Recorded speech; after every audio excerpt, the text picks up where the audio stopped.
Who you got? This is the Botching It Up predictions. Oh, let's get ready to ramble!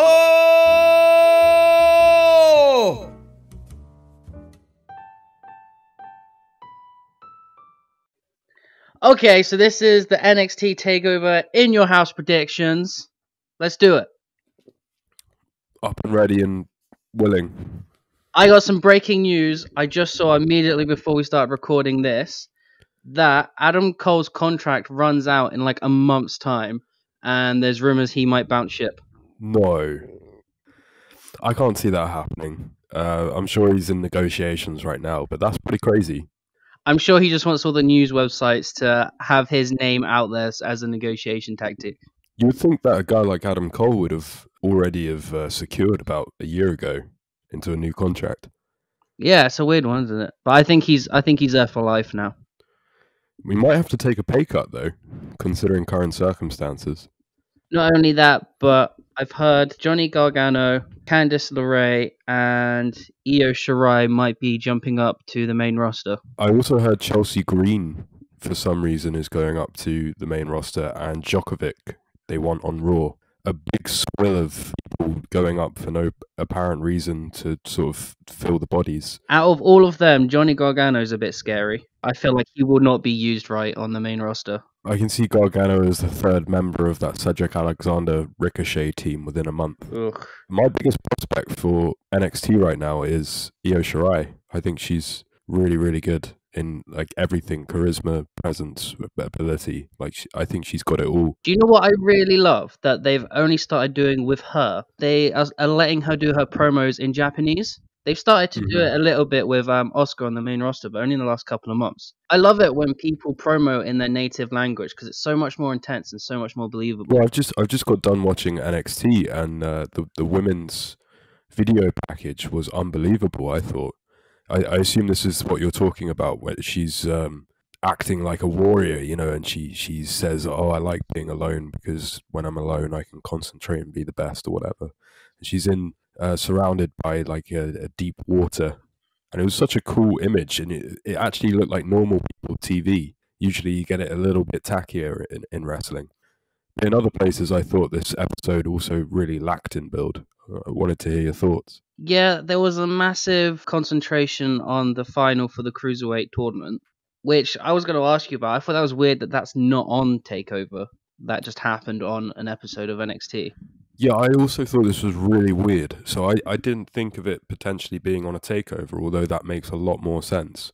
Seeing as though it's the week before. I just thought that they would have skipped a week. This week they could have done a 10-minute or 5-minute hype package on... Because it seems like they built towards this angle for so long.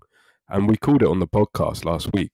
It just feels like once it actually got to it, they sort of threw it out the way. He did a little promo on his way, and that was it. I thought they were going to really, really hype this up as a big moment. Yeah, that was disappointing. And then I get what you're saying. The Ciampa, Karrion Kross, I think, had one segment on this. And then Finn Balor, Damian Priest, I don't think was mentioned at all. It had a 10-second promo, Balor and Priest, and Kross literally just came out and threw a big guy. They didn't do anything regarding those two matches.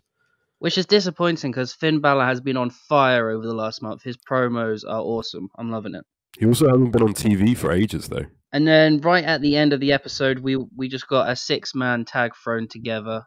It's had build, but it's been kind of the backdrop to that Keith Lee, Johnny Gargano story. Yeah, so when this show started off and it was a match between these two that became a tag, I assumed that they would be facing each other in singles on the pay-per-view and that'd be added, so 6-man, I don't really mind.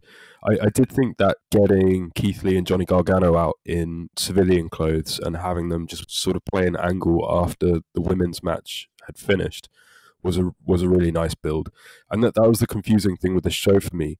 Like, there were things that they were doing that were really, really great, and then it also felt like a lot of it was forgotten. Like, I went out of that NXT remembering Drake Maverick having a contract, not Velveteen Dream on his roller skates, you know? It's really weird that Drake's Maverick stuff was done on this episode. I really felt like it should have happened at TakeOver. That I agree with that now. I thought that even if you didn't want it on a takeover, you could put it on the next week. But having it directly before this show kind of feels like really bad planning, because obviously when he won the semi, they could have done that final at any point they wanted to.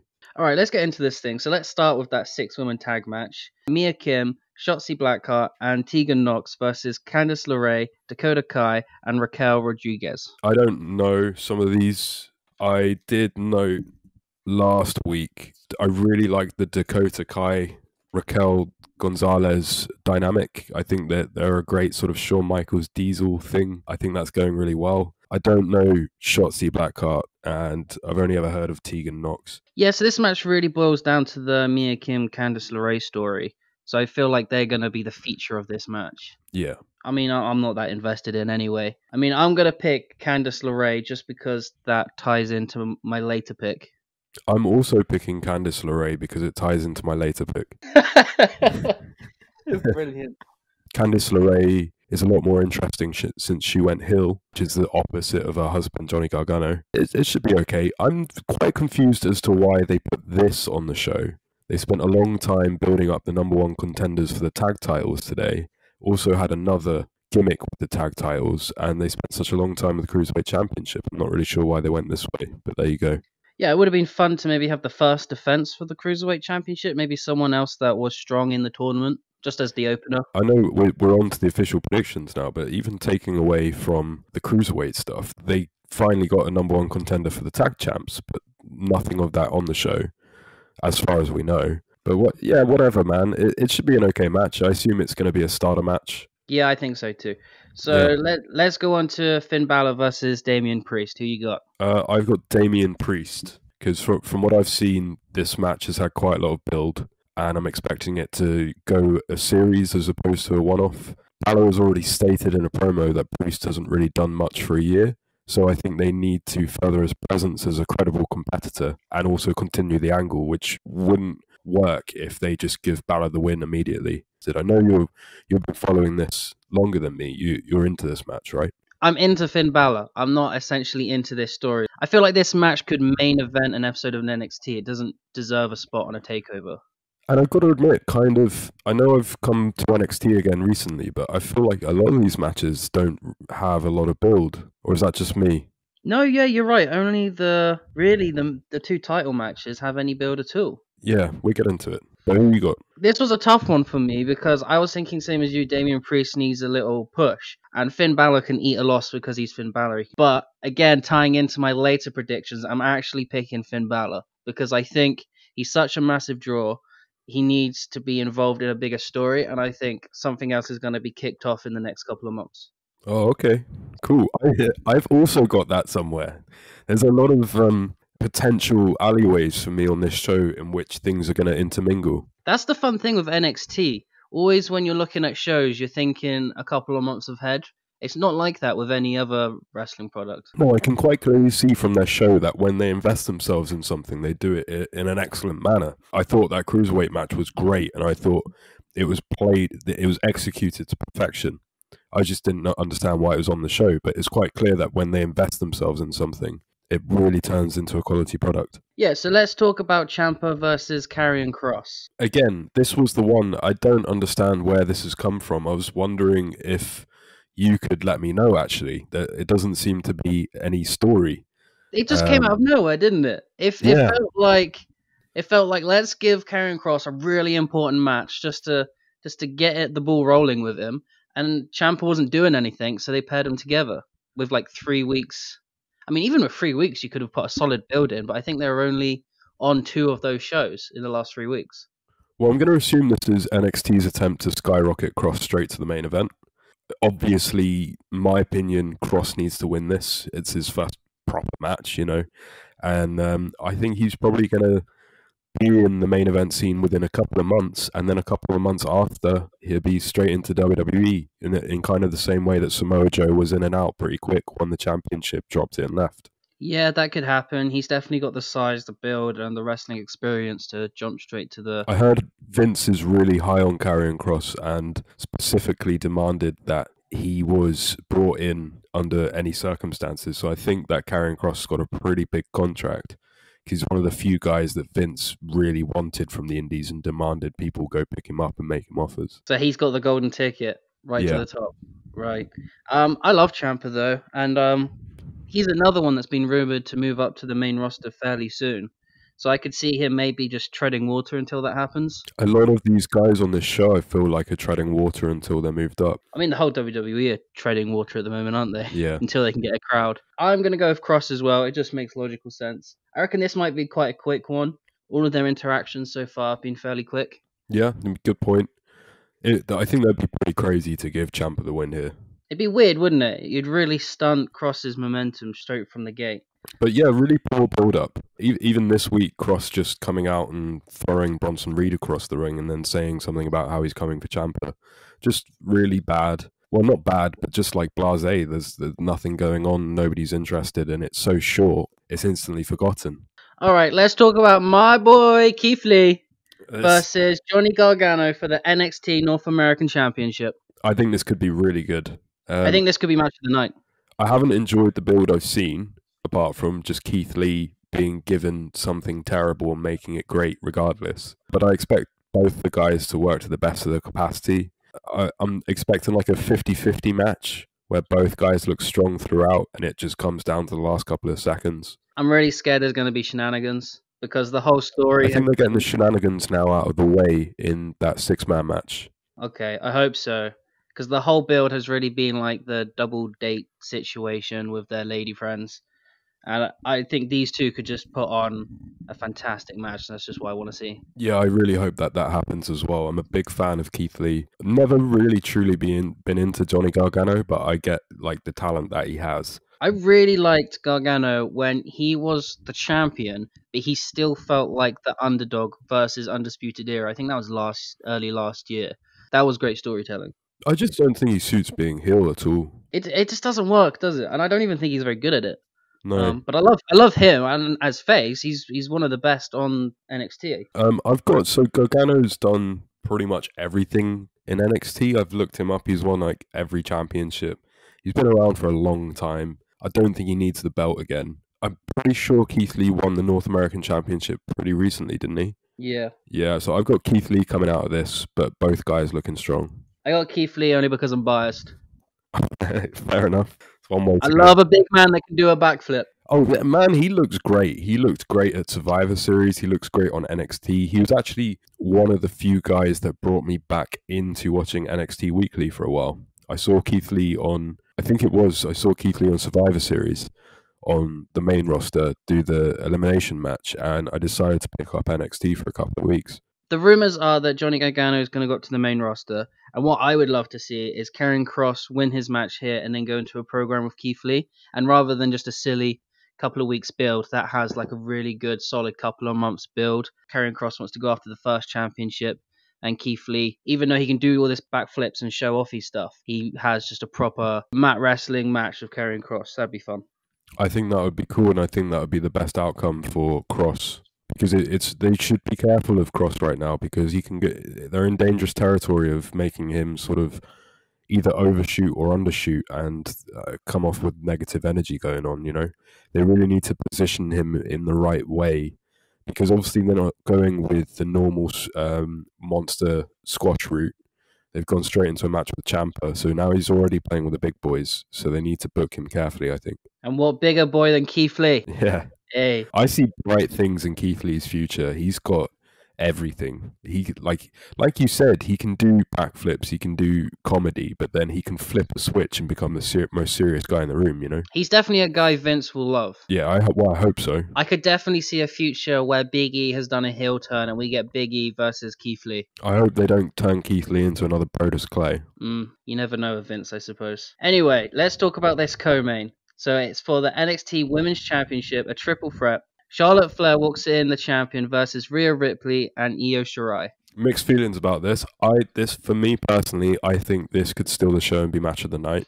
I also think in classic WWE fashion, whether it's Vince or Triple H, they always seem to be able to book themselves into a massive fucking corner. It feels like that, doesn't it? Because Yeah. It feels like all three of these women should be winning it. Yeah. But maybe that's just how great the build is, at least for Io Shirai, because she's She wasn't in contendership picture back when Charlotte Flair and Rhea Ripley had their WrestleMania match, and now she's kind of the biggest thing on the women's roster. So maybe they've just built her really strong. And actually, she's my pick to win this. Same. I've got Io Shirai. Oh. It took a while for me to get there, though. I had to think it out. In my opinion, if Charlotte wins, the other two look bad, and she doesn't need the belt at all, and Vince needs her on Raw and SmackDown. So she's dropping the belt, and I don't think that it's gonna harm her. But if she did win the belt, it's gonna harm the other two immeasurably. I'm just annoyed that they're making her a contender on Raw while she's still NXT champion. I mentioned that on the podcast.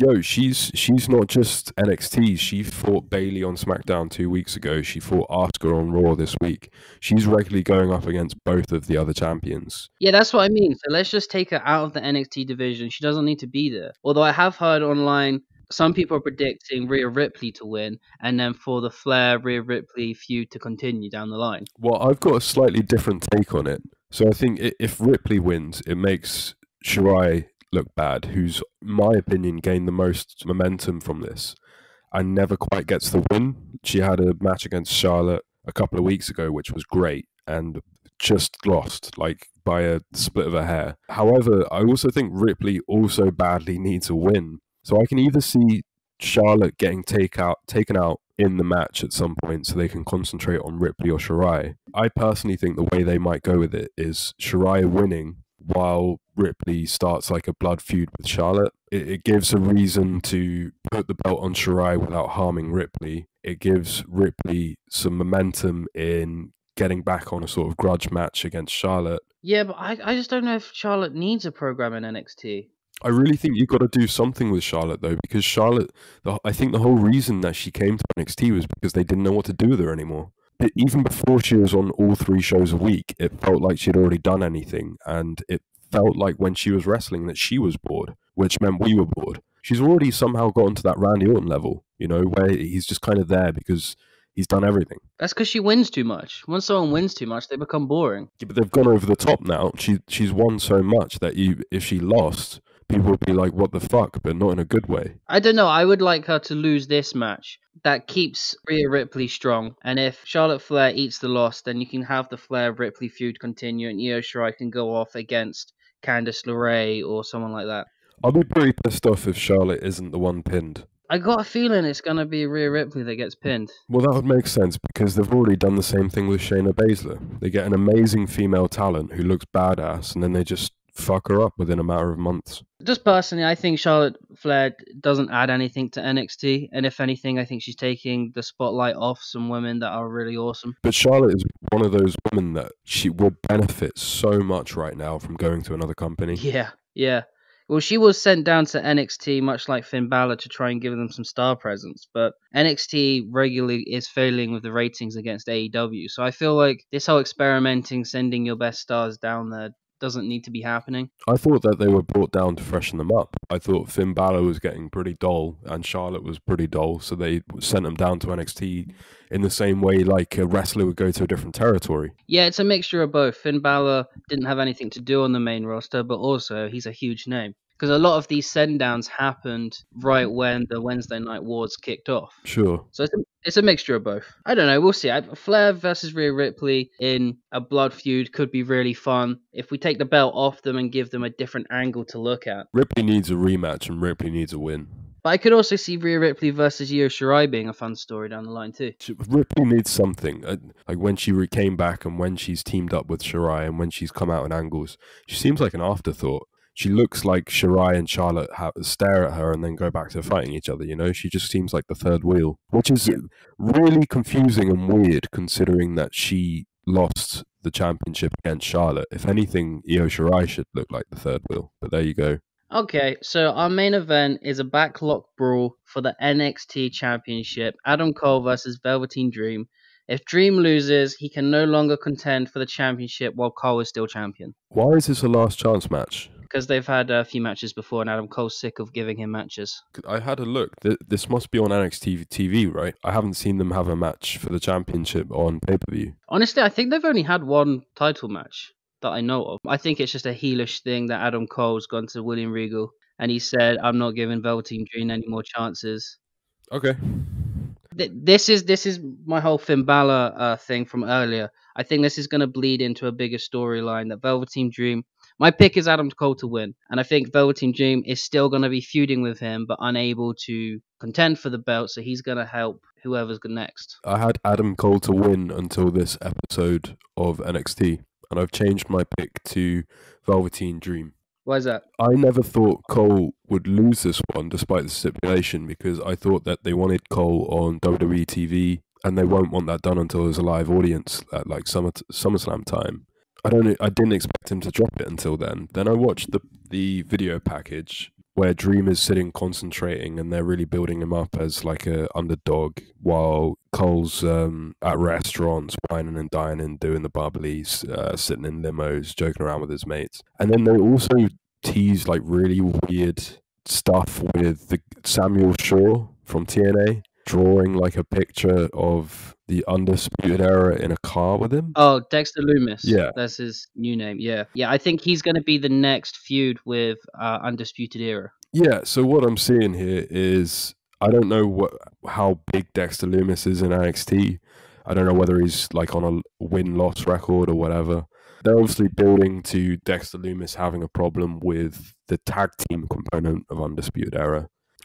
So I think he's going to turn up in the backlot brawl and beat up the tag team of Undisputed Era who are beating on Velveteen Dream. Like, I think they've put this in a backlot brawl thing so that the whole of Undisputed Era will go up against Dream. Dexter Lumis is going to go for the tag team, and then somebody else might go for Cole.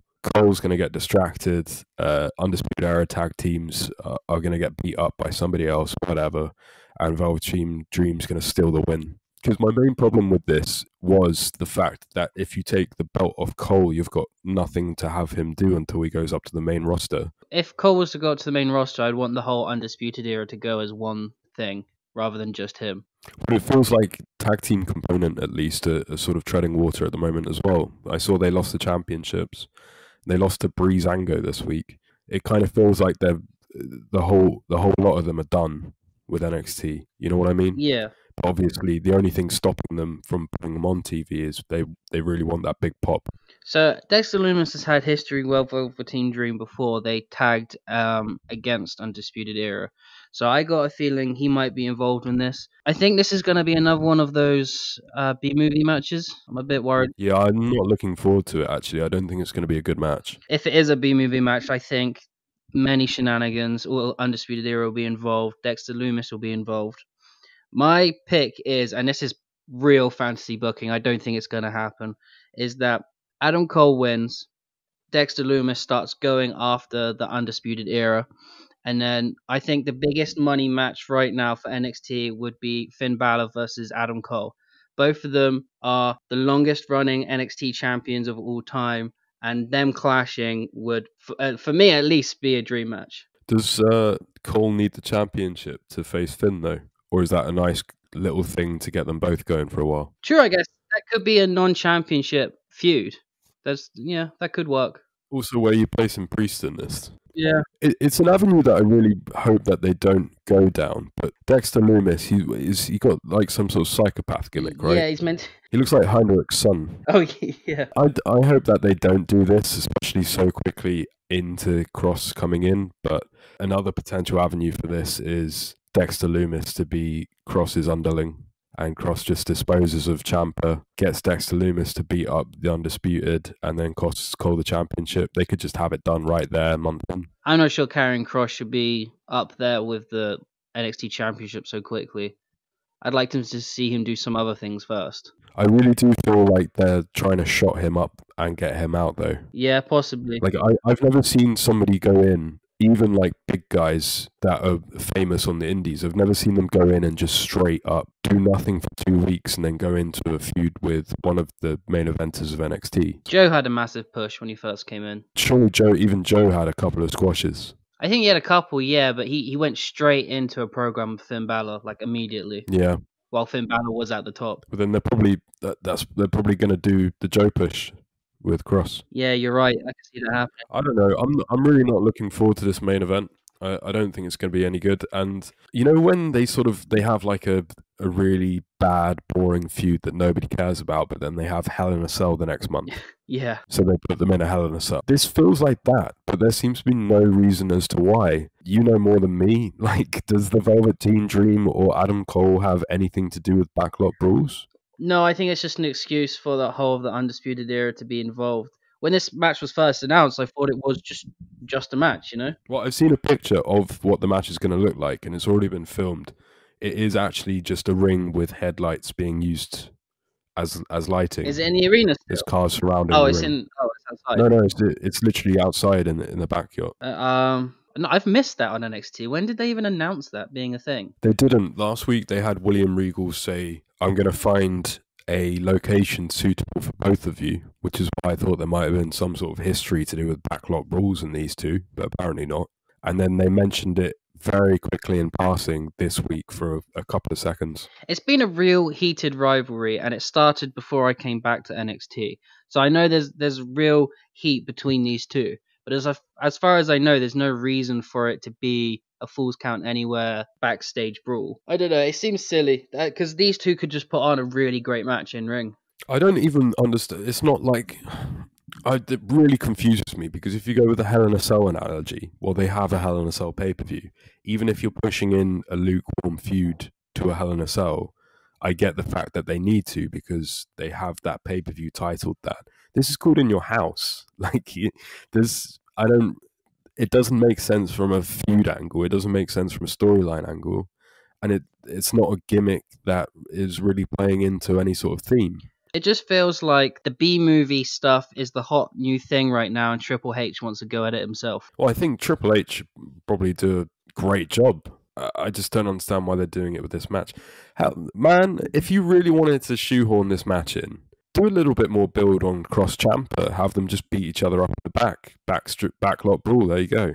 At the very least, it suits Cross and Ciampa more in their gimmicks than it does Cole and Dream. Like, I can't imagine Velveteen Dream having a match in a back street. Adam Cole's too classy for a match in a back street. Neither of them suit this style. Yeah, you're right, because Adam Cole's kind of got the Ric Flair thing going on with his suits, and Ciampa's just a straight up bastard. He'll use anyone to kill you. And like Cross obviously comes across as the same sort of thing that would just kill you. So your pick was Dream, right? Yeah, it's Dream. Up until an hour ago, it was Cole, and I think I'll probably eat my words on this. I got Adam Cole. But it's nice to have some differentiation for once.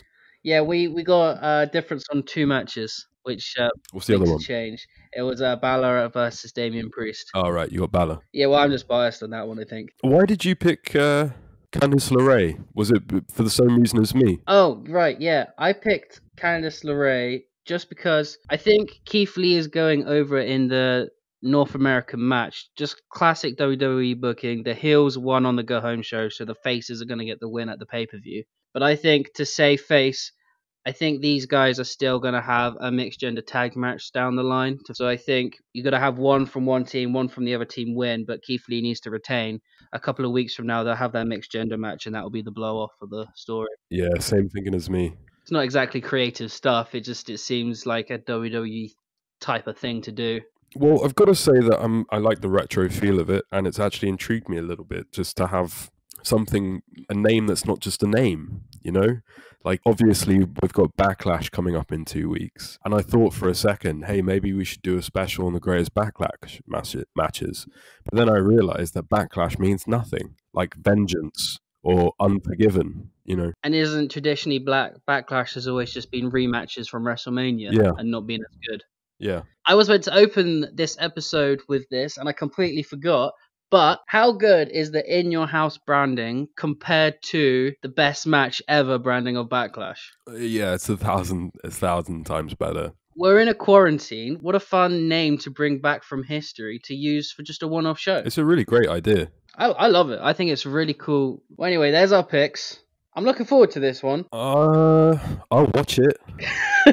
I gotta say, I wouldn't be watching it if we weren't doing this podcast. I'm nervous about the main event, but I'm excited for about 4 of the matches. So there we go. I'm really looking forward to the women's main.